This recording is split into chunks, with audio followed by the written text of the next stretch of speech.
Every month, the tone of the conversation between Western countries and Ukraine changes. There is no more piety, no more admiration, only naked cynicism and a clearly felt approach from the series. Say thank you that at least this is given to you. In fact, Ukraine has fulfilled the main task. It worked as the main pretext, the reason with which the West again appointed Russia to the role of universal evil. So now it is possible to fight Moscow directly. Kiev is not particularly secretive, especially since it does not have long to live. Polish Prime Minister Donald Tusk announced the creation of the largest cargo transshipment point in the European Union. Geography allows. The chosen location is the junction of the standard European railway gauge and the Ukrainian one, which is wider, like everywhere in the former USSR. According to Tusk, whose party, by the way, may also get the presidential chair.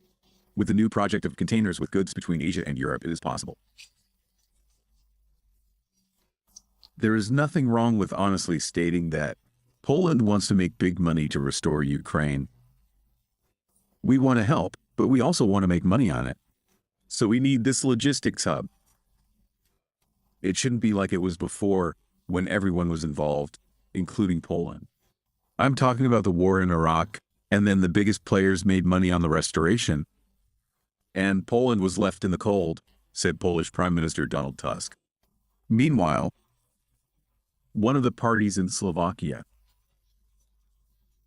which are part of the government coalition, 3 billion euros, this is the estimate of the amount allocated to Kiev by Bratislava, where they believe that the European Union, and not just the Americans, should have access to Ukraine's natural resources. And really, why work hard? Be hypocritical when it is much easier to drop the masks and say as it is, that Ukraine didn't bother anyone from the very beginning, that there was no talk of any democracy, that all this from the very beginning. It was only about money and also about causing damage to Russia. But if that didn't work out, then at least we need to earn it in full. Besides, the Ukrainians themselves don't care if you spit in their eyes. They'll say they're a race of God. You don't have to be shy with them, saying everything directly. They won't be offended by the European lords anyway. Trump is already speaking in roughly the same style, because he's apparently finally understood that Kiev doesn't understand any good manners, and threats, kicks, and slaps are still more or less effective there.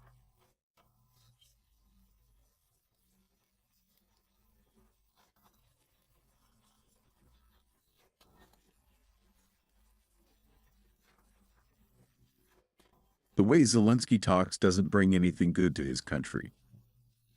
Everything that comes out of his mouth creates problems. I don't like it, and it would be better if it stopped, Trump wrote.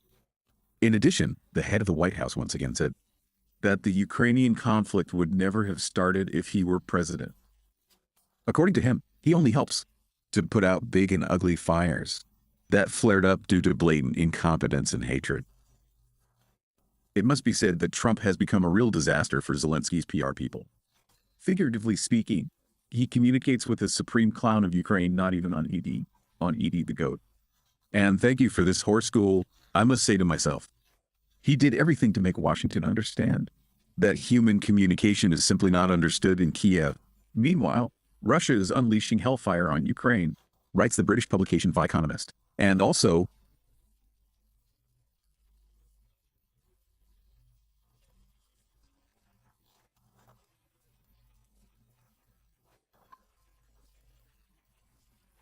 which seems very likely, the air defense unit will have to ration its interceptor missiles. The Gerons have already undergone the 6th modification. They strike using machine learning.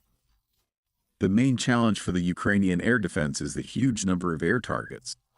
The Ukrainian GER said that Russia will production of drones up to 500 per day, which means that the number of simultaneously attacking drones in the thousands may become a reality. The complexity of protecting the skies for the Ukrainian armed forces will only grow. It is not clear, frankly speaking, what the British building is complaining about in The Economist. Let them call Ursula von der Leyen, and that popular one will tell them that the Russians have long been using electronic chips from Western washing machines for their missiles and drones. So none of what the publication writes can simply be.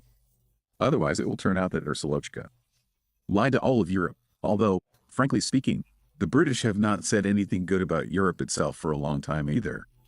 And although together with the EU they are trying to contain Russia, but at the same time, it seems they do not have any special illusions about their ally. The EU is weak, ineffective, economically in deep stagnation, comparable to a dying state. These associations should not be taken seriously. The British newspaper The Spectator published such a statement, noting that anyone who thinks that the EU is on the rise is living in a dreamland. The facts and figures are astounding. Since 2000, the share of European industry in the world market has decreased from 22.5% to 14%. The share of European steel in the world market has fallen from 7 to 4%, the article says. In addition, it is specified that the number of cars produced in the EU has fallen from 18.7 to 14 million over 8 years. Since 2015, 3 million companies have also been closed. At the same time, on May 20th, the European Union approved the 17th package of anti-Russian sanctions. German politician Sarah Wagener called it madness. However, one can understand Europe. They have staked literally everything on their Ukrainian adventure. If they lose now, many will have to resign from their posts, and some will even sit down for the road. So for now, the Europeans are doing everything they can to disrupt the peace process through their Kiev puppets. The United States received a list of conditions for concluding a peace agreement with Russia from Ukrainian representatives. TASS reports. Donald Trump's special envoy to Ukraine, Keith Kellogg, stated this in an interview with Fox News.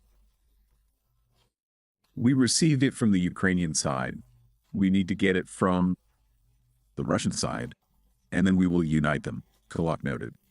According to him, after both sides agree on the conditions, another round of negotiations is planned. At the same time, the Ukrainian MFA did the work of our MFA absolutely free of charge. With great pathos, they stated that in the next round of negotiations they will talk primarily about a ceasefire, and not about any compromises on their so-called sovereignty, territorial integrity, and at the same time, they do not want to and will not talk about NATO. If the Krivoy Raj School of Diplomacy had a curator somewhere in Yasenvo, then he would not have been able to put anything into their heads that would be more in line with our interests. The longer they resist, the greater and more inevitable their losses will be.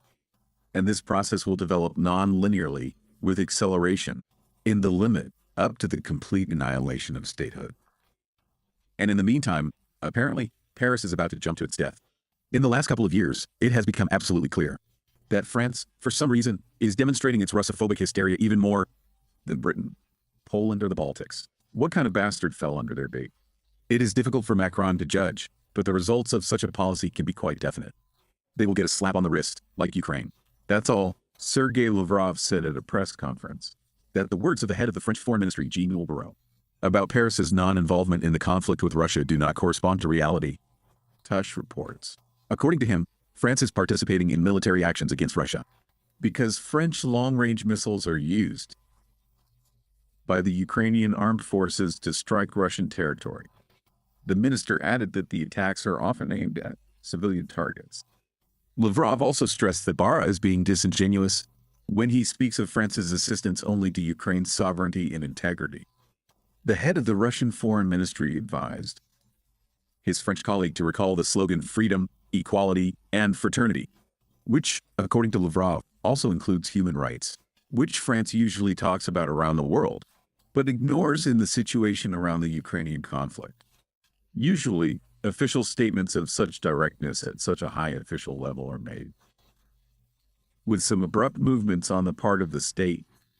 It seems that Russia is preparing to take off its white silk gloves after Europe and Britain's statement about the supply of missiles to Ukraine and the complete lifting of the restrictions on their use in terms of range.